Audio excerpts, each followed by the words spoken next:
University of Missouri Healthcare knows you've got better places to be than in a hospital. That's where our world-class technology and highly skilled medical team come in.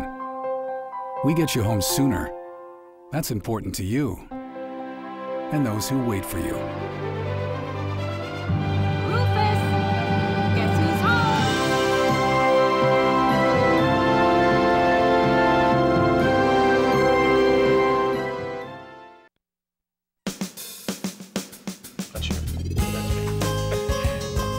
Good morning and welcome to Radio Friends. This is Wednesday. It's July 27th, and we've got two topics today.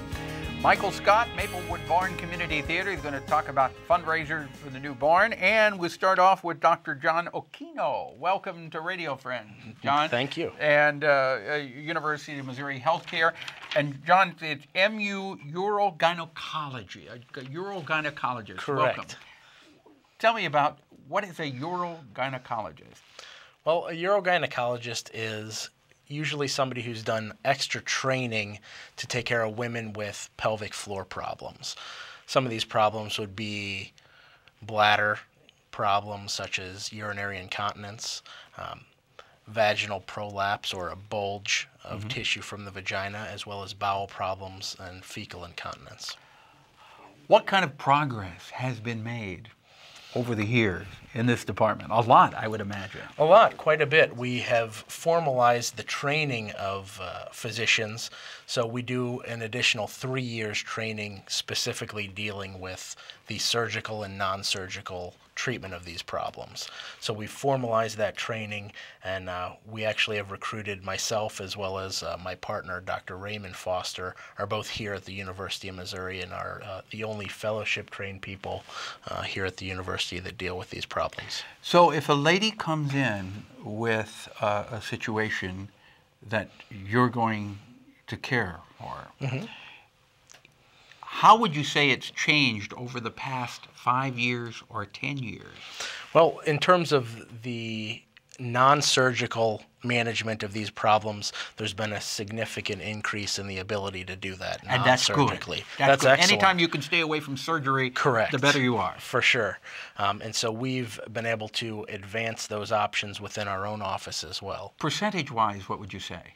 Well, it's all dependent on the patient, what they desire, and we offer a spectrum of both surgical and non-surgical treatments for almost any pelvic floor disorder that a woman can come in with, and it all depends on what her preference is as to how we'd like to proceed in treatment. Yeah.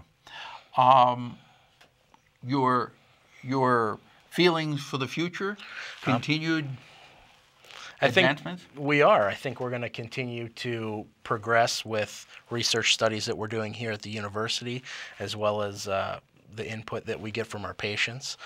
We really are a patient-centered center that we're a part of. So it's all about what the patients desire. If people want more information, what's the phone number to call? They can call us at 573-817-3165. And what's important for them is they do not need a referral from a physician. They can directly call us. They can call themselves and come in and set up an appointment. Correct. So they do not need a referral. They can just call us directly. Okay. Dr. John Occhino.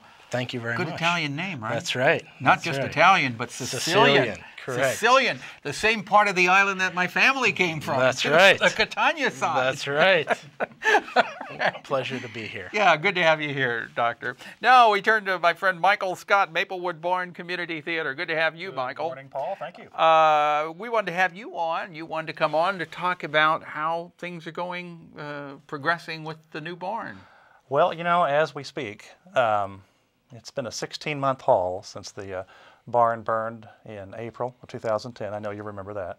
We've been working closely with Parks and Recreation, volunteer architects, volunteer engineers, and now we're close. We have the approval of the City Council to move forward. As of July this month, we are planning a groundbreaking. We're going to have a ceremonial groundbreaking, and you're all welcome to come on the night of July 31st, Sunday the 31st. Okay, so that's actually, this is Wednesday, July 27th, so that's this coming Sunday. Sunday night. This coming Sunday night. What time? 7:30, Nifong Park. So you're going to do it before the performance before starts. the last performance of the Merchant of Venice. I know last time we were talking about it, we weren't sure whether you were going to do it at intermission or at the beginning or at the end. True. Mayor McDavid's going to come out and speak. We'll have the 5-handled shovel for the groundbreaking dig, or at least the ceremonial groundbreaking dig. And then in August, we move our last show to Stevens Lake Park Amphitheater so that the bulldozers, etc., can come into Nifong Park and start breaking real ground. So actually, you're going to, they're going to start building while you still are doing a season. Yes, sir. So you're not going to perform among the bulldozers? We'll save that for next year. If they're not finished in May, which is when we'd like to go on stage. Surely they'll be finished by May, don't you think? Yeah, if Mother Nature complies. Okay, well that's right, depending on how much snow and how much rain. So they're going to work, they're going to start in summer, work through the winter, and be ready in spring. Our goal is to do our first show in 2012, May 2012, our 40th season, by the way, right there with our stage in front of the new barn. How is the new barn going to compare to the original barn? I have very different answers. One's kind of humorous. It will actually withstand rain. It'll withstand chipmunks and bats, unlike the old barn. By city codes, we actually have to have at least some minimal heating and air conditioning. It will be about the same size. So you are going to have heating and air conditioning. There'll be some of that in parts of the barn, where we'll have offices. Oh yes, we will have toilets in this barn. Folks, we've never had toilets before. So we'll have toilets, we'll have running water. We'll have a place in one section of the barn for when rainouts come, we can just move right in there and finish. Oh, well that's nice. It is nice. So you're telling me that if you have rain, yes, you're going to still be able to go on with the show, moving people inside. Yes, sir. But what if you have such a massive crowd? How many people can you hold inside? Well, what we would think inside, we could bring in pretty comfortably 50 to 100. Mm-hmm. Yeah. Okay. Well, that should do it. That should do it for most plays. And the fundraiser, how is it coming along? The money coming in? The monies the city's providing through the insurance on the old barn and the sales tax that was passed, the park sales tax back in November, is now being complemented by our fundraising, and we're doing pretty well. I think the public has heard about a barn that's going to cost somewhere between $350,000 and $400,000, and it still will. But when you think in the great scheme of things, that's not a lot of money. It's not. It's not. And we're doing well on raising money here in July. We have to keep on working toward this because what our hope is the shell is complete and ready for our theater and our first show in May. We probably will still have a fair amount of work to do on the interior. Okay. If people want information, a website or a phone number they can call? Yes, maplewoodbarn.com, and you'll find out everything you want to know. Everything. www.maplewoodbarn.com? .com. Find out about our theater, about John. We're all in there. Okay. All right. Thank you so much.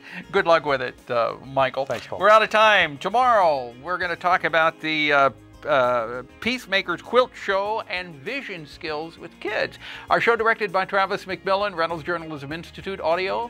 Pat Akers, KBIA. Our floor director is Andrew Orozco, and our assistant producer and guest coordinator, Uncle James Mauser. Drop me an email, pepperp@missouri.edu. I'd love to hear from you. Bye-bye.